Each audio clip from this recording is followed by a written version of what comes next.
আসসালামু আলাইকুম ওয়া রাহমাতুল্লাহি ওয়া বারাকাতুহু।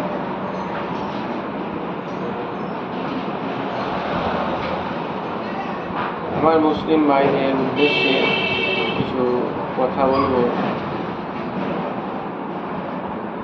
সেই কথাটি হচ্ছে, আমরা দুনিয়া নিয়ে এত কেন মাতামাতি?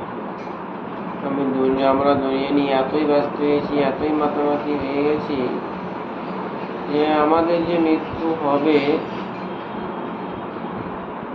মৃত্যু যে হবে, আমাদের যে এখান থেকে ছেড়ে চলে যেতে হবে, আমরা যে একটা সফরে এসেছি, সেই সফর হয় জান্নাত না জাহান্নামে শেষ হবে, এটা কথা কিন্তু আমরা ভুলেই গেছি।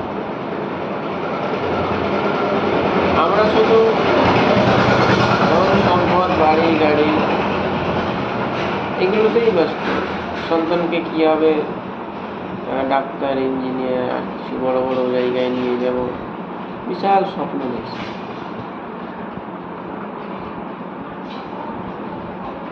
এই যে আমাদের স্বপ্ন, আমি বলছি না কি আপনি দুনিয়াবি শিক্ষা দিবেন না, অবশ্যই করতে হবে, তবে নিজের সন্তানকে সময় দিন। ইনকাম কিছু কম হলেও সবাইকে সন্তানকে সময় দিতেই হবে, নইলে আপনি শেষ বেলায় আপনার সন্তানের কাছ থেকে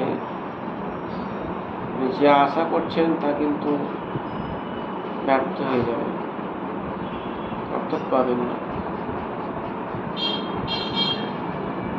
সন্তানকে সময় দিবেন, তার সত্তাকে চিনাবেন, অর্থাৎ আল্লাহ সুবহানাহু ওয়া তাআলাকে চিনাতে হবে। আল্লাহ সুবহানাহু ওয়া তাআলা কে, তিনি কোথায় থাকেন, ছোট থেকে যখন একটা বাচ্চা মুখ পড়বে তখন থেকে এগুলো শেখাতে হবে। কিন্তু আমরা এইগুলো কাজে ব্যস্ত নই, শুধু ইনকাম আর ইনকাম।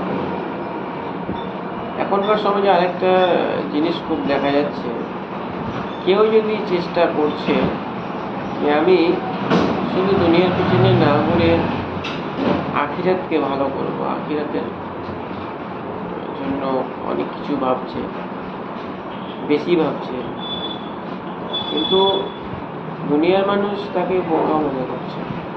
এটা কিন্তু আদৌ ঠিক নয়।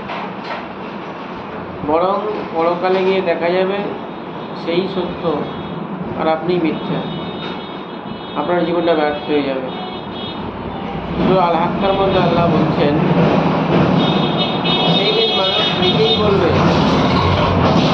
আমার মৃত্যু যদি সব থেকে শেষ ঠিকানা হতো, আমার ধন সম্পদ কাজে এলো না, আমার ক্ষমতা, তখন আপনি কী করবেন? সেখানে তো আর কিছু উপায় নেই।